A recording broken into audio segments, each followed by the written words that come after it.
আজকে আমরা ছোট্ট একটা দোয়া শিখব, এমন একটা দোয়া শিখব যেই দোয়াটা প্রিয় নবী সাল্লাল্লাহু আলাইহি ওয়াসাল্লাম রমজান মাসে বেশি বেশি করে পড়তেন। আল্লাহ তাআলার কাছে এই দোয়াটা বেশি বেশি করে পড়তেন, সাহায্য চাইতেন, আর এই সাহায্যের মাধ্যমে আল্লাহ তাআলার প্রিয় বান্দা হয়ে যায়। অর্থাৎ আল্লাহ তাআলার কাছে এই দোয়াটা পড়ার কারণে আল্লাহ তাআলা তাকে ভালোবাসেন, তার জীবনের গুনাহ মাফ করে দেন, তাকে এত উঁচু মর্যাদা দান করেন যে বান্দার কল্পনার বাহিরে। তাই এমন ছোট্ট একটা দোয়া আজকে আমরা শিখব। এই রোজার মাস এটা হেলায় ধুলায় কাটানোর আগে, শেষ হওয়ার আগেই আমরা এই দোয়াটা শিখে নেই এবং এই দোয়াটা বেশি বেশি করে আল্লাহ তাআলার দরবারে যখনই আমরা মোনাজাত করব, দুহাত তুলব, তখনই আমরা এই দোয়াটা অন্য অন্য দোয়ার সাথে শামিল রাখব। বিশেষ করে এমন সময় এই দোয়াটা করা উচিত যে সময় আল্লাহ তাআলা দোয়া কবুল করার জন্যই বসে থাকেন, যে এখন আর কোনো কাজ নয়, শুধু বান্দার দোয়া কবুল করা হবে, শুধু দোয়া কবুল করা হবে। সেই সময়টা কখন? সেই সময়টা হচ্ছে শেষ রাতে। স্বাভাবিকভাবেই আমরা তো শেষ রাতে সাহারি খেতে উঠি। সাহারি খেতে উঠি যখন ফজরের ওয়াক্ত হয়, কমপক্ষে 1 ঘন্টা আগে অনেকেই উঠে যায়। তা আমাদের সাহারি খেতে 1 ঘন্টা সময় লাগে না, আমাদের হয়তো বা 15-20 মিনিটের ভিতরে সাহারি খাওয়া হয়ে যায়। তাহলে সেই ক্ষেত্রে আরও আধা ঘন্টা 40 মিনিট আমাদের সময় থাকে। এই 40 মিনিট আমরা কি করব? এই 40 মিনিট অন্তত চেষ্টা করবেন 2 রাকাত করে, 2 রাকাত হোক, 4 রাকাত, 6 রাকাত, 8 রাকাত বা 12 রাকাত আপনি তাহাজ্জুদ নামাজ পড়বেন। তাহাজ্জুদের সময় আল্লাহ তাআলার দরবারে দোয়া করলেই আল্লাহ তাআলা কবুল করেন।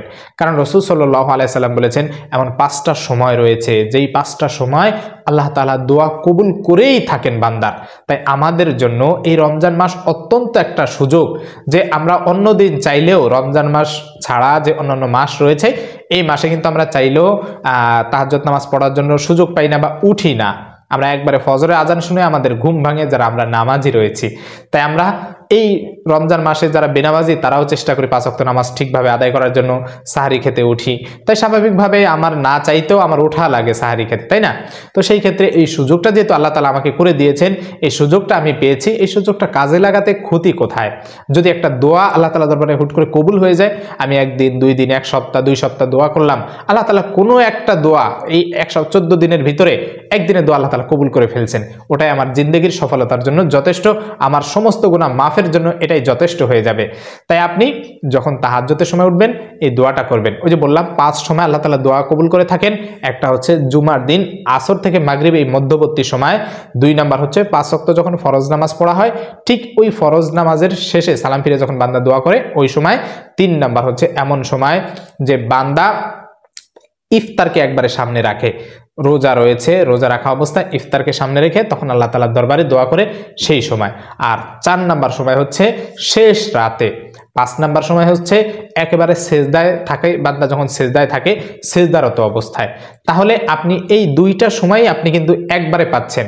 প্রথমত একবারে শেষ রাত, যে সময় আল্লাহ তাআলা শেষ আসমানে আসেন, আমাদের জমিনের আসমানে প্রতি রাতে আল্লাহ তাআলা জমিনের আসমান থেকে আল্লাহ তাআলা বান্দাকে ডাকতে থাকেন। তো এই জমিনের আসমান থেকে আল্লাহ তাআলা যখন ডাকেন, আমি যদি আল্লাহ তাআলা সেই ডাকে সাড়া দিতে পারি, যে লাব্বাইক, হে আল্লাহ আমি উপস্থিত আছি, আমি তোমার ডাকে সাড়া দিচ্ছি, হে আল্লাহ তুমি আমাকে ডাকছো, আমার যাবতীয়, আমার এটা প্রয়োজন, আমার ওটা নাই, এটা নাই, আমাকে এগুলো দাও। আপনি চাইবেন, আল্লাহ তাআলা দেখবেন যে সব কিছু ব্যবস্থা করে দিয়েছেন। তাই শেষ রাতে যেহেতু আল্লাহ তাআলা ওই সময় ডাকতে থাকেন, আপনি এই সময় আল্লাহ তাআলার কাছ থেকে চেয়ে নেবেন। এই সময় উঠবেন। অর্থাৎ 2টা সময় মনে রাখবেন, যে আপনি সাহারির সময় উঠেছেন, প্রথমত শেষ রাত, আর দ্বিতীয়ত তাহাজ্জুদ নামাজ পড়বেন। 2 রাকাত অন্তত তাহাজ্জুদ নামাজ পড়ে, যেহেতু সেজদারত অবস্থায় দোয়া করলে আল্লাহ তাআলা কবুল করেন, সেই সেজদায় একেবারে 2 রাকাতের শেষ সেজদায় যখন আপনি থাকবেন, ওই সেজদারত অবস্থায় আপনি যখন সেজদা তাসবিহ পড়বেন, সুবহানা রাব্বিয়াল আলা, সুবহানা রাব্বিয়াল আলা, সুবহানা রাব্বিয়াল আলা 3 বার পড়া শেষ। এরপরে এই ছোট্ট দোয়াটা পড়বেন, আল্লাহুম্মা ইন্নাকা আফুউন তুহিব্বুল আফওয়া ফাফু আন্নি। অর্থাৎ হে আল্লাহ তুমি ক্ষমাশীল, তুমি ক্ষমা করতে ভালোবাসো, অতএব আমাকে ক্ষমা করে দাও। কত চমৎকার একটা দোয়া! একটু চিন্তা করেন যে হে আল্লাহ তুমি তো ক্ষমাশীল, তুমি ক্ষমা করতে ভালোবাসো, তোমার কাজই হচ্ছে ক্ষমা করা, আর তুমি আমাকে ক্ষমা করে দাও। যখন আল্লাহ তাআলা দেখছেন যে আমার বান্দা আমাকে ক্ষমাশীল বলে ঘোষণা করছে, স্বীকার করছে যে আমি ক্ষমাশীল, আমি ক্ষমা করতে ভালোবাসি, ও আমার বান্দা তুমি শুনে রাখো, যাও যাও আমি তোমাকে ক্ষমা করে দিলাম। আল্লাহ তাআলার দয়া এতটা, আল্লাহ তাআলার মায়া এতখানি যে আল্লাহ তাআলার রাগ গোসা সব এই দয়া মায়ার চাদর দিয়ে ঢেকে রেখেছেন, যা আল্লাহ তাআলা বান্দার জন্য একটা নিয়ামত স্বরূপ, যে এটা আমি এমনভাবে ঢেকে রেখেছি, যতই গুনাহ করো না কেন বান্দা, শেষ মুহূর্তে যদি তুমি এসে আমার কাছে ক্ষমা চাও, আমি ক্ষমা করে দিব। আল্লাহ তাআলা যেন অপেক্ষা করেন। দেখেন না, আমরা কত গুনাহ করি, আমরা কত ধরনের কত গুনাহ করি, কবিরা সগীরা গুনার কি আমাদের শেষ আছে? কিন্তু আল্লাহ তাআলা মানুষের সামনে প্রকাশ করেন না। আপনি যখন দরজা জালনা সব বন্ধ করে লেপ মুড়ি দিয়ে নাটক, সিনেমা, গান, খারাপ ভিডিও দেখেন, তখন কি আল্লাহ তাআলা আপনার এই যে গুনাহের বিষয়টা, এটা কি মানুষের সামনে প্রকাশ করেন? করেন না। আল্লাহ তাআলা আপনাকে সুযোগ দিচ্ছেন, ও আমার বান্দা তুমি আসো, আমার কাছে ফিরে আসো।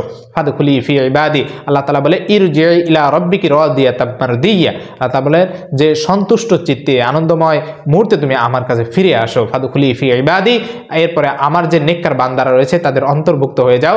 অদখুলি জান্নাতি, এবং জান্নাতে প্রবেশ করো। আল্লাহ তাআলা এইভাবে ঘোষণা করবেন। যদি আমি আল্লাহ তাআলা নেককার বান্দাদের অন্তর্ভুক্ত হতে চাই, তাহলে আল্লাহ তাআলার কাছে এইভাবে ক্ষমা চাইতে হবে। তাই এই সেজদারত অবস্থায় দোয়া করলে আল্লাহ তাআলা কবুল করবেন, এটা প্রিয় নবী সাল্লাল্লাহু আলাইহি সাল্লামের কথা। রাসূল সাল্লাল্লাহু আলাইহি সাল্লাম বলেন যে সেজদারত অবস্থায় যদি কোনো বান্দা দোয়া করে, আল্লাহ তাআলা তার দোয়া কখনোই ফিরিয়ে দেন না। আর দুনিয়ার ভিতরে, এই যে দুনিয়া আমরা রয়েছি, এই দুনিয়ার ভিতরে সব থেকে নিকটবর্তী ওই ব্যক্তি যে সেজদারত অবস্থায় থাকে। আমার দিকে লক্ষ্য করেন, ধরে নিন আল্লাহ তাআলা এখানে আর বান্দা হচ্ছে এখানে, বান্দা জমিনে, আল্লাহ তাআলা আসমানে। রাসূল সাল্লাল্লাহু আলাইহি সাল্লাম বলেন যে সেজদারত অবস্থায় যখন বান্দা থাকে, এই আল্লাহ তাআলা এবং এই বান্দার মাঝে একটা সেতু বন্ধন তৈরি হয়ে যায়, এবং মাঝখানে কোনো গ্যাপ থাকে না। আল্লাহ এবং বান্দার মাঝখানে কোনো গ্যাপ থাকে না। দুনিয়ার ভিতরে এই ব্যক্তি সব থেকে আল্লাহ তাআলার নিকটবর্তী থাকে।